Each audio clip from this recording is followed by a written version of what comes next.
কখনোই এমন মানুষকে বিশ্বাস করা ঠিক না যে মুখে বলে ভালোবাসি কিন্তু তার কাজে কথায় তার প্রমাণ সে দেখাতে পারে না। ভালোবাসার মানুষ যে হবে সে ঘুম থেকে উঠেই আপনাকে খুঁজবে। ভালোবাসা নিজের পথেই চলে, সে কখনো ভুল পথে এগোয় না।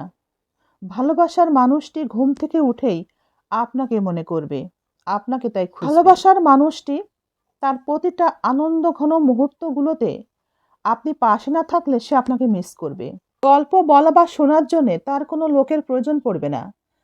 তার জীবনের প্রতিটা আনন্দের মুহূর্তগুলো সে আপনার সাথেই কাটাতে চাইবে, তাই আপনাকে সে পাশে রাখবে। আপনি যদি নাও চান, তার ভালোবাসা আপনাকে বাধ্য করবে। স্বামীর দেওয়া সকল কষ্টই একটা নারী সয়ে নিতে পারে। স্বামীর দেওয়া কষ্ট সে এবেলা মনে রাখলে ওবেলা ভুলে যায়। স্বামী যদি কোনো ভুল করে, একটা নারী তার স্বামীর সকল ভুলও ক্ষমা করে দিতে পারে, শুধুমাত্র সেই ভুলে যদি অন্য নারী না থাকে।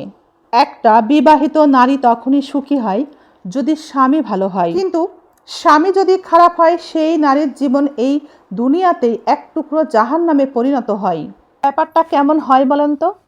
আপনার বর যদি পাশের বাসার ভাবির সাথে আলগা প্রীত করে, আর সেটা দেখে আপনিও যদি পাশের বাসার ভাইয়ের সাথে ঢলে ঢলে কথা বলেন, তবে দেখবেন আপনার স্বামী একেবারে সোজা হয়ে যাবে। আচ্ছা বলুন তো, আসলে এই ওষুধে কি কাজ হবে?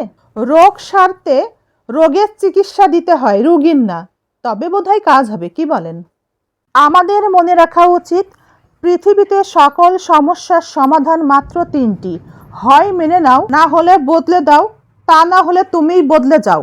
একজন সত্যিকারের ভালো বউ তার জীবনের বড় নিয়ামত মনে করে তার স্বামীকে। সে জানে এই পৃথিবীর সকল মানুষ তার হাত ছেড়ে দিলেও তার স্বামী তার সাথে বেইমানি করবে না। একজন উত্তম স্ত্রী মনে করে বিপদে সবাই তার হাত ছেড়ে দিবে, কিন্তু তার স্বামী তাকে কখনোই হাত ছেড়ে দিবে না। একজন পুরুষের ধ্বংসের জন্যে একজন নারী যথেষ্ট, আর কোনো তৃতীয় ব্যক্তির প্রয়োজন পড়ে না। স্ত্রী ব্যতি রেখে কোনো নারীর পাল্লায় পড়লে, অথবা স্ত্রী যদি খারাপ হয়, তবে সেই পুরুষের ধ্বংস নিশ্চিত। জীবনের কাছে হেরে যাওয়া মানুষটি খুব সুন্দরই বলেছেন, ছোটবেলাটা কত সুন্দর ছিল, তখন খেলনাই ছিল জীবন, কিন্তু এখন জীবনটাই খেলনা হয়ে গিয়েছে।